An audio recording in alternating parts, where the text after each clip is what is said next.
have a once-in-a-lifetime opportunity. Ipapakita natin sa bawat Pasigueño at bawat Pilipino. Posible na gumawa ang gobyerno ng proyekto na maayos, kalidad, sa tamang presyo at walang korupsyon. Ay imposible. City Hall po ang... Simulan na po natin. Babanggitin ng isa-isa, pero yung sa procurement pa lang at paglilinis natin ng procurement. Maraming nagsabi sa atin nung nagsisimula ako, yung first term ko, imposible yung gagawin mo. Linisin mo yung procurement. Budget ng City Hall, 10 billion that time. Imposible yan. Hindi man perpekto ang nagagawa natin, ang layo na po ng narating natin bilang mga Pasigueño. Napag-usapan po kanina yung project cost at isa yan sa pinaka-importanting pag-usapan dahil ito nga po ang pinakamalaking proyekto sa kasaysayan ng lungsod natin. Approved budget of the contract, nagsimula po tayo na sa 9.6 billion pesos. Napakalaki. Kaya napakalaga na totoo. Marami naman tayo na sa kwarto na ito. Ang dami niyong experience sa government contracts. Alam niyo sa totoo, mas malaki pa dyan. 30%, 40%. Minsan, nakakatakot na yung mga porsyento. Tayo sa Pasig, natanggal natin yun.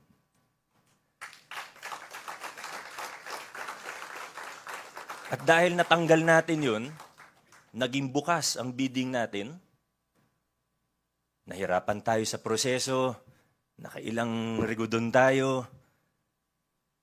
Yung mga department natin, pati engineering department, nung una, hindi talaga sanay sa ganung klaseng sistema na bukas at malinis. Pero dahil sa nagawa po natin na yun, isipin na lang natin, i-compute na lang natin sa pinakamababa na 20%. Kung yun man, di naman natin alam kung magkano talaga o na talaga yung porsyento noon. Pero sabihin, pinakamababa niyan, 20%.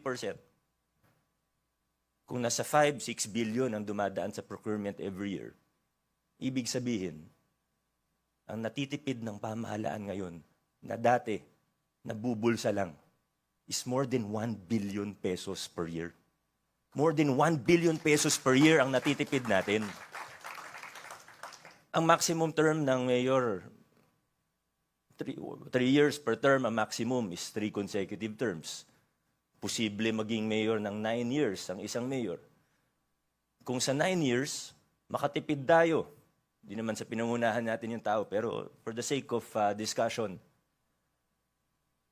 9 years, more than 1 billion yung natitipid natin taon-taon na dating nabubulsa lamang. Mga kaibigan, para tayong nagpatayo ng bagong City Hall na world-class, good for 100 years, na libre. Kung dati napunta lang sa bulsa, ito nakapagpatayo tayo ng maganda, ng maayos. Nagsimula tayo dahil kailangan natin itong gawin. Pero sabi nga, ayusin na natin, gandahan na natin, i-maximize natin yung lupa, hindi po bumababa ang land value ng poblasyon area. Kailangan ma-maximize natin yan. Kasama sa mabuting mabuting steward yan ng resources ng pamahalaan. Kailangan maximize natin yung lupa, hindi yung tagpi-tagbi yung gawa. Kailangan mag-iwan tayo ng master plan para sa buong 8 hectares hanggang Mutya ng Pasig Mega Market po yan. Pero sisimulan natin dito sa 2 hektarya. Maximize natin yung land value, maximize natin ang resources ng pamahalaan. Unfortunately, sa Pilipinas, madalas pag may mga malalaking proyekto, o kahit hindi malaking proyekto, anong unang naiisip ng mamamayan? Isa lang sa 2.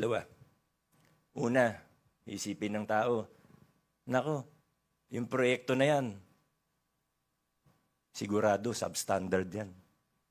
Sigurado manipis yung semento niyan. Sigurado pagkatapos ng 6 months, o 1 taon, babakbakin na naman yan, gagawin ulit. Yan yung unang naiisip ng tao, sad to say.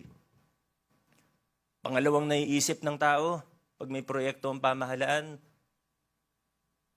naku, magkano kaya kickback ng mga yan? Totoo po yan, kahit saan ka sa Pilipinas pumunta. Whether rightly or wrongly, yan ang naiisip ng tao. Laki siguro SOP niyan. No, billion yung project, sigurado yan. Sad to say, yan ang unang naiisip ng mamamayan. Tayo po, sa lungsod ng Pasig, we have a once-in-a-lifetime opportunity.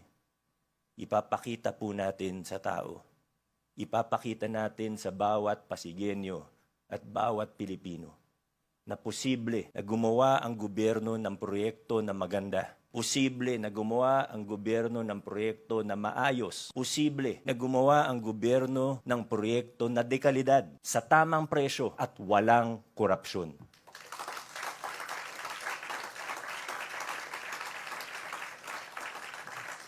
Mga kasama, yung timeline natin ay masasabi natin na ambitious.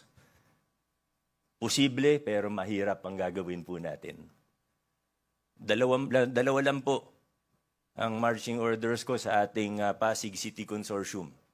Alam ko, qualified po sila. Alam nila yung ginagawa nila. Maganda yung track record nila.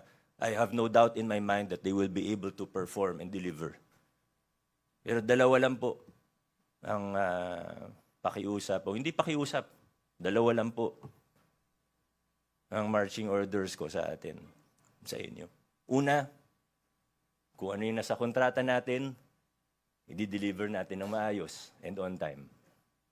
Pangalawa, kung meron pong kawani, kung meron pong kasama kami, whether sa council, sa engineering, admin office, mayor's office, kahit sino dito, pag may nanghingi sa inyo, sabihin nyo sa akin directly, akong bahala sa kanila.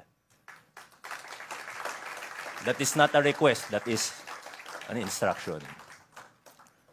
Muli po, mga kaibigan, nakita naman po natin yung ganda ng proyekto. Alam natin kung bakit siya nasimulan, bakit natin siya kailangan gawin. Let us not waste this opportunity. Papakita po natin na yung mga bagay na imposible sa Pasig, gagawin natin posible. Maraming salamat sa ating lahat. Congratulations sa ating lahat.